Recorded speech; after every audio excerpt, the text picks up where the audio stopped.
In the next few years, I expect the digital transformation of life to bring huge changes. Everything from science.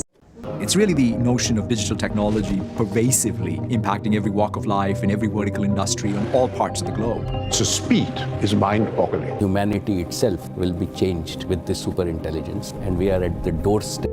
नमस्कारम। बात करते हैं fourth industrial revolution की, यानी कि चौथी औद्योगिक क्रांति की, जहां पर मैन्युफैक्चरिंग सेक्टर पूरी तरह से डिजिटलाइज हो रहा है। हम जिस तरीके से काम करते थे वो काम चेंज हो रहा है, जॉब्स भी चेंज हो रही हैं, जॉब करने के तरीके चेंज हो रहे हैं। कुछ ऐसी जॉब्स हैं जो कि अपनी वैल्यू खो रही है। We are talking about STEM, यानी कि science, technology, engineering and mathematics.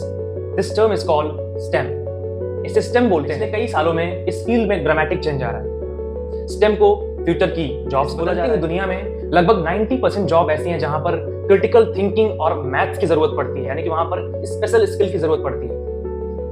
और आपको पता है स्टेम में, यानी कि science, technology, engineering and mathematics, globally केवल 26% वुमेन आती हैं। इसमें केवल 20% जो इंजीनियरिंग ग्रेजुएट्स हैं वो वुमेन है, बाकी ऑल मेन है।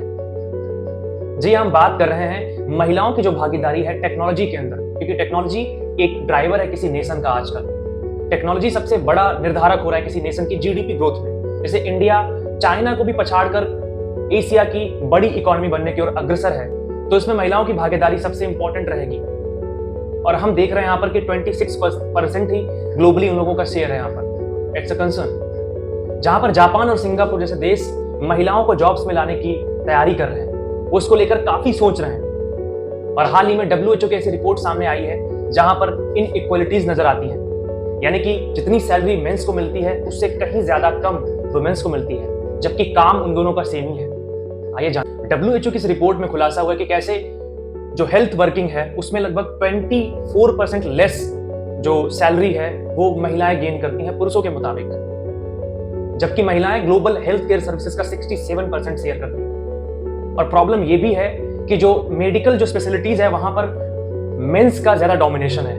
जैसे कि कई बार हम सुनते हैं कि doctor Mehra, doctor Mittal, but वहां पर महिलाओं की भागीदारी कम दिखती है। दिस इज ऑल अबाउट, एक आंकड़े के मुताबिक अगर हेल्थ केयर सर्विसेज में जितनी सैलरी मेंस को मिलती है उतनी सैलरी अगर महिलाओं को मिले तो वो लगभग 9 ट्रिलियन ज्यादा कमा सकती हैं।